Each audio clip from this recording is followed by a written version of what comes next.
Before the sun rose on August 6, 1945, Hiroshima was an ordinary city at war. Streetcars rattled along their tracks. Shop owners opened wooden shutters. Children adjusted their school bags, unaware that history had already chosen their city. The war had lasted years, air raids were common, and people had learned how to survive fear. That morning felt calm. Too calm. High above the clouds, an American B-29 bomber flew silently. Its name was Enola Gay. Inside its metal body was a weapon unlike anything ever built by human hands. The crew had trained for this moment without fully understanding what would happen on the ground below. At 8:15 a.m., the bomb was released. 43 seconds later, the sky exploded. A white flash swallowed the city. People were erased before their brains could register pain. Stone steps imprinted human silhouettes that remain visible even today. The temperature at the center of the blast rose hotter than the surface of the sun. Steel twisted. Concrete cracked. Wood burst into flame instantly. A shockwave moved faster than sound, flattening everything in its path. In a single moment, Hiroshima became a burning plain.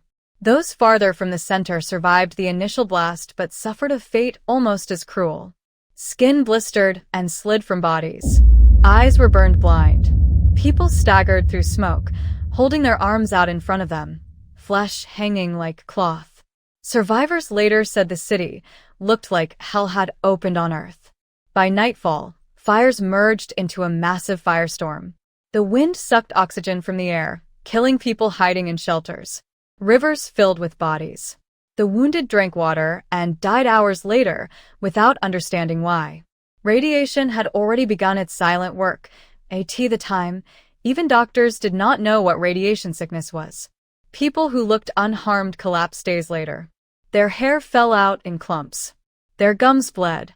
Their organs failed one by one. Medicine had no answers. This weapon did not simply kill. It haunted. The atomic bomb was not born overnight. It was the result of fear. During World War II, American intelligence believed Nazi Germany might build such a weapon first. The Manhattan Project gathered the world's greatest scientists and poured enormous resources into unlocking the power inside the atom. When Germany surrendered, the weapon was ready, but the war with Japan continued. Japan's military leadership refused to surrender despite devastating conventional bombing and a naval blockade. American planners predicted that invading Japan could kill millions. The bomb was seen as a solution. A terrible one, but a final one. Hiroshima was chosen carefully. It was a military headquarters and industrial center. It had been largely untouched by bombing. That untouched condition would make the results unmistakable. The results shocked everyone.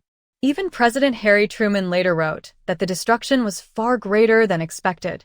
Scientists who built the bomb watched footage in silence. Some cried. Some felt pride. Others felt horror. One physicist famously said, "Now I am become death, the destroyer of worlds." Still, Japan did not surrender. 3 days later, another bomber took off. This time the bomb was different, more powerful, more complex. The primary target was Kokura, but clouds covered the city. The pilot circled, fuel running low. Then the order was given to change course. Nagasaki was not the first choice. It became the last. At 11:02 a.m. on August 9, 1945, the second bomb detonated. Hills absorbed some of the blast, but entire districts vanished. Churches collapsed. Factories disappeared. Families were erased in seconds. The dead numbered in the tens of thousands before the day was over. For survivors, the suffering repeated itself. Burns, radiation, hunger, silence. 6 days later, Emperor Hirohito spoke to the nation. His voice, calm and distant, announced surrender. Japan had lost the war. For many Japanese citizens, the meaning was unclear. But they understood one thing: the fighting was over.